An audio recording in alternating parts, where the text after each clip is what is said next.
Halo rekan-rekan semua, selamat berjumpa lagi dengan saya, Anggono Raras. Pada kesempatan ini saya akan mengambil tema brand positioning.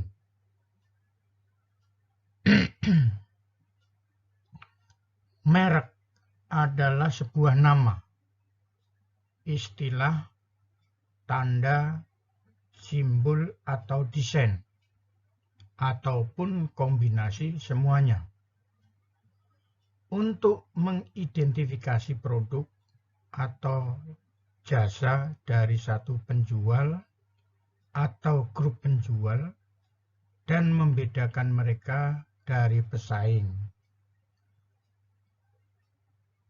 Produk yang ditawarkan oleh pemasar ke pasar sasaran dikaitkan atau dibandingkan dengan produk lain yang ditawarkan oleh pesaing ke pasar sasaran yang sama. Oleh karena itu, pemasar atau perusahaan harus memilih dan menetapkan identitas dari sebuah produk yang mencerminkan produk tersebut secara spesifik yang dapat dibedakan dengan produk pesaing. Pemilihan dan penetapan identitas produk tersebut disebut sebagai keputusan produk.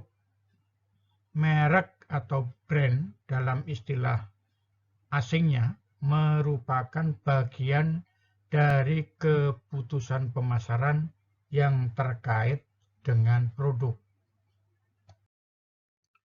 Keputusan merek merupakan keputusan pemasaran setelah produk ditetapkan atribut-atributnya. Keberadaan merek yang melekat pada sebuah produk secara langsung mengidentifikasi spesifik produk yang mencerminkan manfaat yang akan diberikan sebuah produk untuk memenuhi kebutuhan dan keinginan pasar sasaran. Jadi produk itu dibuat untuk memenuhi kebutuhan pelanggan. Seperti kita ketahui, sejarah telah mencatat bahwa merek pertama kali diberlakukan pada abad pertengahan yang mengharuskan para pengrajin memberikan merek untuk melindungi produknya dari produk bermutu rendah. Sedangkan di dunia seni, merek juga dimulai dengan seniman menandatangani hasil karyanya. Jadi pada lukisan-lukisan biasanya tidak diberikan merek, tetapi diberikan tanda tangan. Dalam beberapa kasus, terjadi gerakan kembali ke tanpa merek atau disebut generik, yang berarti produk tanpa nama. Apabila kita berobat dengan menggunakan kartu BPJS, maka dari rumah sakit kita akan diberikan obat generik, yaitu obat tanpa merek. Jadi mereknya itu ya generik tadi. Karena obat tadi tentunya merupakan turunan daripada obat aslinya.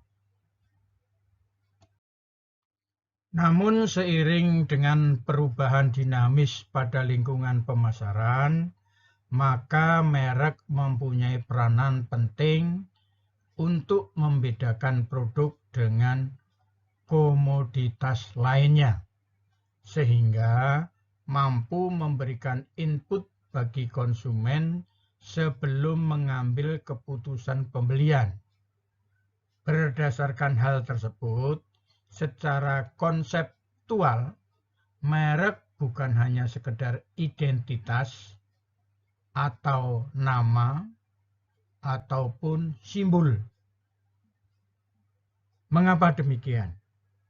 Karena merek merupakan elemen kunci dari penciptaan hubungan antara perusahaan dengan pelanggan yang tepat dengan cara yang benar sesuai dengan tujuan pemasaran, yaitu menciptakan hubungan yang menguntungkan, kepuasan dan kesetiaan pelanggan. Selain itu, merek mewakili persepsi dan perasaan konsumen tentang produk dan kinerjanya. Ruang lingkup dan tingkatan sebuah merek. Atribut merupakan merek mengingatkan pada atribut-atribut tertentu. Misalnya, Mercedes mengingatkan kita akan produk yang dirancang dengan baik, bergengsi tinggi. Manfaat. Atribut perlu diterjemahkan menjadi manfaat fungsional dan emosional. Misal, mobil ini membuat saya menjadi penting dan dihargai. Kemudian nilai. Merek juga menyatakan sesuatu tentang produsen. Jadi Mercedes berarti kinerja tinggi, keamanan, gengsi, dan lain sebagainya.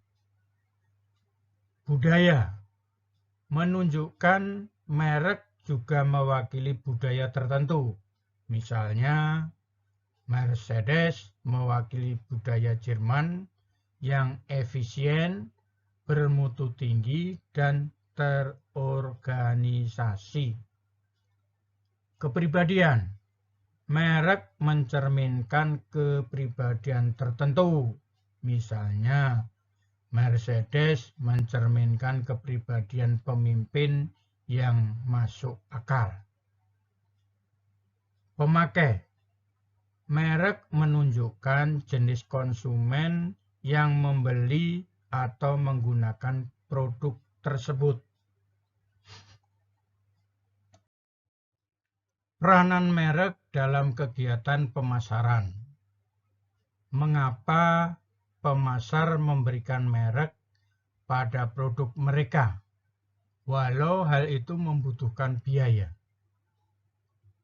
Jawabannya adalah karena merek memiliki peranan penting dalam kegiatan pemasaran.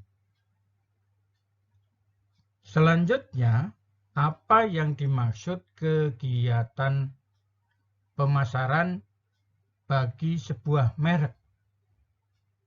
Mari kita lihat. Merek memudahkan penjual memproses pesanan dan menelusuri masalah. Yang kedua, nama merek dan tanda merek penjualan memberikan perlindungan hukum atas ciri-ciri produk yang unik. Yang ketiga, merek memberikan kesempatan kepada penjual untuk menarik pelanggan yang setia dan menguntungkan. Merek membantu penjual melakukan segmentasi pasar. Yang kelima, merek yang kuat membantu membangun citra perusahaan, memudahkan perusahaan meluncurkan merek-merek yang baru yang mudah diterima oleh para distributor dan pelanggan. Orientasi merek. Menciptakan, mengembangkan, dan berinteraksi dengan pasar sasaran melalui merek bertujuan untuk mencapai keunggulan bersaing dalam kegiatan pemasaran. Orientasi perusahaan yang menerapkan elemen merek dalam strategi dan kegiatan pemasaran adalah orientasi merek. Elemen merek merupakan bagian dari strategi bertahan hidup dalam lingkungan pemasaran yang dinamis dan terus berubah. Penerapan merek dalam strategi dan kegiatan pemasaran berdasarkan pertimbangan bahwa merek bukan harga, bukan hanya untuk merespon kebutuhan dan keinginan konsumen saja, namun digunakan sebagai strategi perusahaan yang tidak mudah ditiru oleh pesaing. Berdasarkan perspektif ini, merek sebagai sumber daya dan strategi perusahaan harus memiliki nilai identitas dan keunikan yang berasal dari keterkaitan antara produk, brand vision, identitas perusahaan, target konsumen, serta positioning perusahaan. Orientasi merek menyediakan suatu strategi yang bertujuan untuk mengelola semua aktivitas dengan menghubungkan kondisi internal dengan eksternal, serta sebuah nilai yang unik dari sebuah merek untuk memenuhi kebutuhan dan keinginan demi terciptanya kepuasan konsumen. Merek yang dipilih oleh sebuah organisasi atau perusahaan bukan bertujuan untuk merespon kebutuhan konsumen, namun merupakan upaya perusahaan untuk berinteraksi dengan konsumen.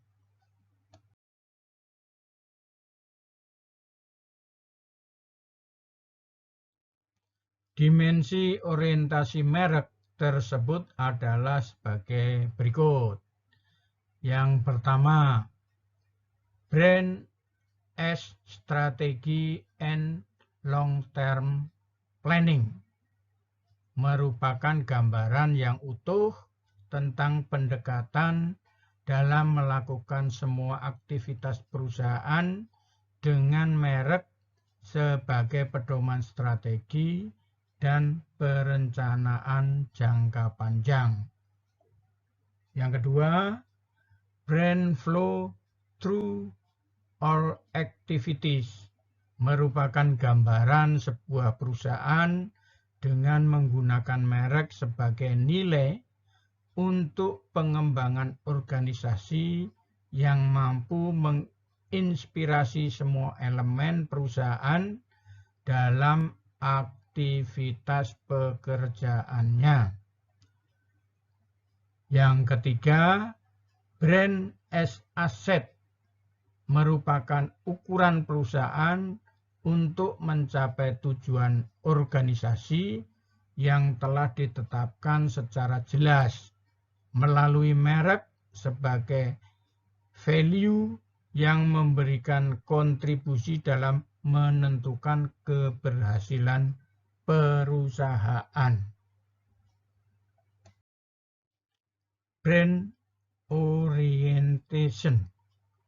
Dimensi orientasi merek menggambarkan interaksi 3 kunci penting dalam brand orientasi, yaitu merek, konsumen, dan stakeholder yang membentuk nilai dan identitas sebagai sebuah proses perusahaan untuk menciptakan, mengembangkan, dan melindungi merek menjadi sebuah keunggulan. bukan hanya image, namun sebagai brand core yang menyediakan integrasi serta interaksi antara perusahaan dengan konsumen. Merek menjadi aset dan strategi perusahaan akan memiliki nilai, keunikan, serta keunggulan diawali dengan pemahaman perusahaan tentang visi sebuah merek dengan menempatkan merek sebagai titik awal aktivitas perusahaan dalam melayani kebutuhan dan keinginan pelanggan yang terintegrasi ke dalam sebuah core yang membedakan perusahaan dengan pesaingnya. Dalam model orientasi, merek dijelaskan bahwa merek yang diciptakan perusahaan merupakan integrasi dari pemahaman kondisi inside out sebagai kerangka kerja semua aktivitas perusahaan. Pilihan merek sebagai pedoman perusahaan dalam menjalankan aktivitas perusahaan, mendorong peningkatan kemampuan perusahaan dalam menemukan peluang pasar yang tidak diketahui dan sulit ditiru oleh pesaing. Merek menjadi identitas produk dan perusahaan saat berinteraksi dengan target konsumennya. Penempatan merek sebagai cara mengembangkan keunggulan bersaing diharapkan berkontribusi untuk mencapai kinerja pemasaran terbaik dan memberikan keuntungan.